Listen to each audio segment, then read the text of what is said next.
بسم اللہ الرحمن الرحیم۔ عزیز طالب علموں، السلام علیکم۔ امید ہے آپ سب خیریت سے ہوں گے۔ عزیز طالب علموں، آج ہم 12ویں جماعت کے چیپٹر نمبر 5 کا ایکسرسائز کمپلیٹ کریں گے۔ عزیز طالب علموں، چیپٹر نمبر 5 ہے شہرت عام اور بقائے دوام کا دربار۔ اس کا مصنف ہے محمد حسین آزاد۔ محمد حسین آزاد کی ولادت 1831 عیسوی میں ہوئی اور وفات 1910 عیسوی میں ہوئی۔ عزیز طالب علموں، مشق نمبر 5 کے سوال نمبر 1 ہے، درج ذیل جملے کس شاعر یا ادیب کے بارے میں کہے گئے ہیں؟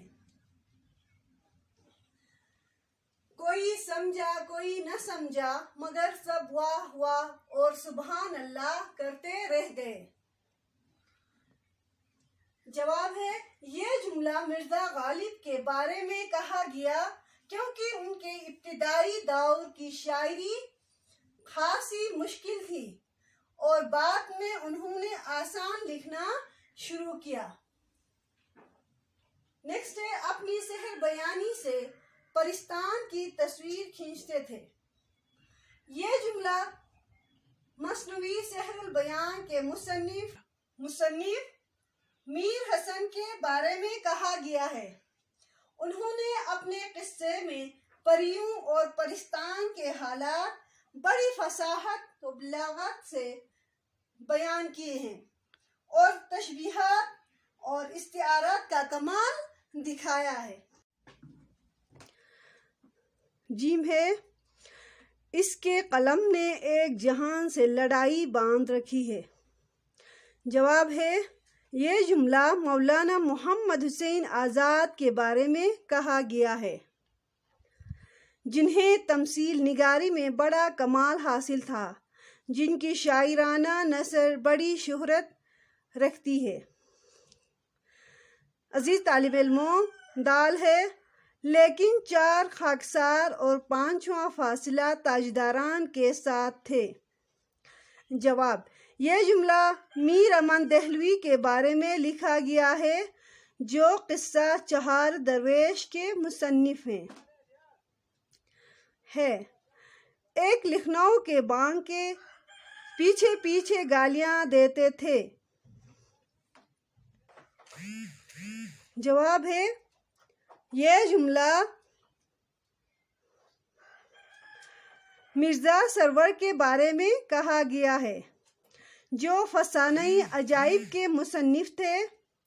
مرزا سرور اکثر میر امن دہلوی کے انداز تحریر پر بہت اعتراضات کیا کرتے تھے۔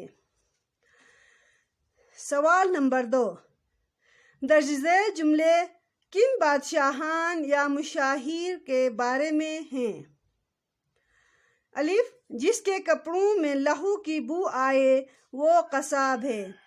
جواب ہے، یہ جملہ چنگیز خان کے بارے میں کہا گیا ہے، جو کہ دنیا کو فتح کرنے کے ارادے سے نکل کھڑا ہوا تھا اور اس نے شمالی چین، افغان سرحد کے کئی علاقے، بخارا اور ہرات پر قبضہ کر کے وہاں کے لوگوں کا قتل عام کیا۔ اس کی فوجوں نے جنوبی روس اور شمالی ہند تک یلغار کی۔ بے ہے، اس سرے سے اس سرے تک ایک گردش کی اور چلے گئے۔ جواب، یہ جملہ شیخ سعدی کے بارے میں کہا گیا ہے، جنہوں نے متعدد ملکوں کی سیاحت کی۔ آپ کی وہ 2 کتابیں گلستان اور بوستان بہت مشہور ہیں۔ جی، رنگ زرد تھا اور شرم سے سر جھکائے تھا۔ جواب، یہ جملہ ایران کے مشہور بادشاہ دارا سوم کے بارے میں کہا گیا ہے، جس نے سکندر اعظم سے شکست کھائی اور مارا گیا۔ دال ہے قیافہ روشن اور چہرہ فرحت روحانی سے شگفتہ نظر آتا تھا۔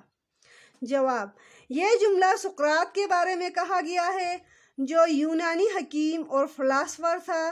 سقراط افلاطون کا استاد تھا۔ عزیز طالب علموں، ہندوستان کے بہت سے گراں بہا زیور اس کے ہاتھ میں تھے۔ جواب: یہ جملہ سلطان محمود غزنوی کے بارے میں کہا گیا ہے، جس نے ہندوستان پر 17 حملے کیے۔ اس عظیم مجاہد کے گھوڑوں کی ٹاپوں سے ہندوستان کے بت کدے لرز اٹھے تھے اور بہت سے زیورات بطور مال غنیمت اس کے ہاتھ لگے تھے۔ عزیز طالب علموں، سوال نمبر 3 ہے، درج ذیل سوالوں کے جواب لکھیں۔ الف ہے، مصنف نے بقائے دوام کی کتنی قسمیں بتائی ہیں؟ وضاحت کریں۔ مصنف نے بقائے دوام کی 2 قسمیں بتائی ہیں۔ ب، خوبصورت عورتیں در حقیقت کون تھیں؟ جواب ہے، خوبصورت عورتیں در حقیقت نہ پریاں ہیں نہ پریزاد عورتیں ہیں۔ کوئی ان میں غفلت، کوئی عیاشی ہے، کوئی خود پسندی، کوئی بے پرواہی ہے۔ جب کوئی ہمت والا ترقی کے راستے میں سفر کرتا ہے تو یہ ضرور ملتی ہیں۔ انہی میں پھنس کر اہل ترقی اپنے مقاصد سے محروم رہ جاتے ہیں۔ جیم، ایرانی شعراء کو دربار میں کیوں نہیں آنے دیا گیا؟ جواب ہے، اکثر ایرانی شعراء کو دربار میں اس لیے جگہ نہیں ملی کہ انہیں بتایا گیا کہ تم بے شک اچھے مصور ہو، لیکن تم لوگوں نے بے اصل اور غیر حقیقی اشیاء کی مصوری کی ہے، ان میں اصلیت اور واقعیت نہیں۔ اسی لیے انوری، خاقانی، ظہیر فاریابی کے سوا باقی شعراء کو دربار سے نکال دیا گیا، یعنی ان کے اشعار حقیقت کی دنیا سے دور اور خیالی دنیا کے قریب تھے۔ دال، سلطنت میں میراث نہیں چلتی سے کیا مراد ہے؟ جواب: یہ الفاظ چنگیز خان کے بارے میں کہے گئے تھے جب بادشاہوں اور مورخوں نے یہ اعتراض کیا کہ چنگیز خان کسی شاہی خاندان سے تعلق نہیں رکھتا۔ چنگیز خان جب دربار میں داخل ہوا تو اس کے حسب نسب کے بارے میں پوچھا۔ اس نے فوراً اپنی تلوار نکال کر سند کے طور پر پیش کی، جس پر لکھا تھا، سلطنت میں میراث نہیں چلتی۔ مطلب یہ کہ حکومت بازوؤں کے زور سے کی جاتی ہے۔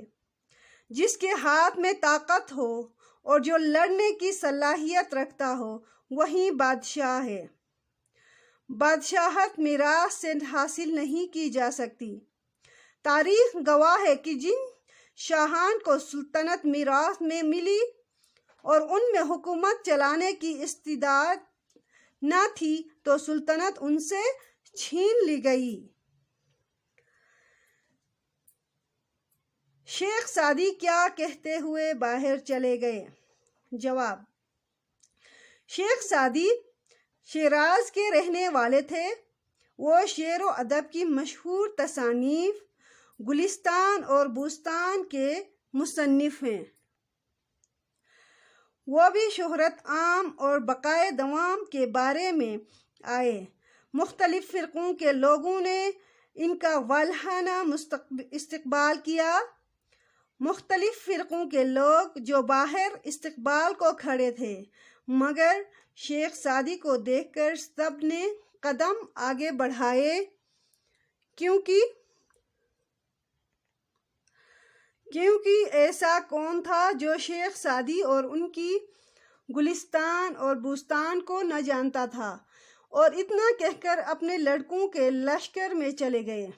دنیا دیکھنے کے لیے ہے، برتنے کے لیے نہیں۔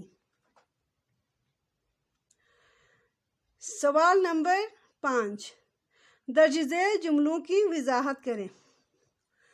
دوسری وہ عالم یادگار کی بقا جس کی بدولت لوگ نام کی عمر سے جیتے ہیں اور شہریت دوام پاتے ہیں۔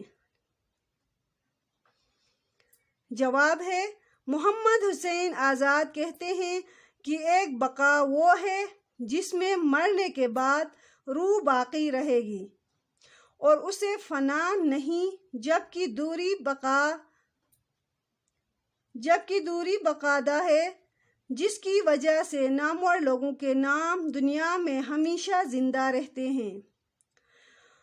ان لوگوں میں بڑے بڑے بادشاہ، نامور سپہ سالار، عظیم علماء و فضلاء، مشہور و معروف شعراء اور ادیب، ماہر طب، سائنس دان، انجینئرز اور دانشور شامل ہیں، جن کو ان کے کارناموں کی وجہ سے ہمیشہ یاد رکھا جاتا ہے۔ ب، جس طرح ملک و شمشیر کے جوش کو قوم کے خون میں حرکت دی، اگر علوم و فنون کا بھی خیال کرتا تو آج قومی ہمدردی کی بدولت ایسی ناکامی نہ اٹھاتا۔ جواب ہے، جب مشہور و معروف ظالم و سفاک منگول فاتح چنگیز خان دربار میں داخل ہوا تو حاتف غیبی نے آواز دی کہ اے چنگیز، جس طرح تم نے اپنی قوم کو لڑنے بڑھنے اور ملک فتح کرنے اور لوگوں کو قتل کرنے پر اکسایا، اور جس طرح اپنی قوم کے خون میں سفاکی اور قتل و غارت گری کے جراثیم پیدا کیے، اسی طرح اگر تم علوم و فنون اور مفاد عامہ کی طرف توجہ دیتے اور علوم و فنون کی ترقی میں کوشش کرتے تو آج تم ناکام نہ ہوتے اور لوگوں کی ہمدردیاں تمہارے ساتھ ہوتی۔ عزیز طالب علموں، ہمارا ایکسرسائز مکمل ہو گیا۔ امید ہے آپ کو سمجھ آ گئی ہوگی۔ عزیز طالب علموں، اگر چینل کو سبسکرائب نہیں کیا تو ضرور سبسکرائب کریں، شیئر کریں اور لائک کریں۔ اگر کوئی کوشچن ہو تو کمنٹ میں ضرور پوچھیے گا۔ اپنا بہت سارا خیال رکھیں عزیز طالب علموں۔ اسی کے ساتھ نیکسٹ ویڈیو میں ملیں گے، تب تک کے لیے اللہ حافظ۔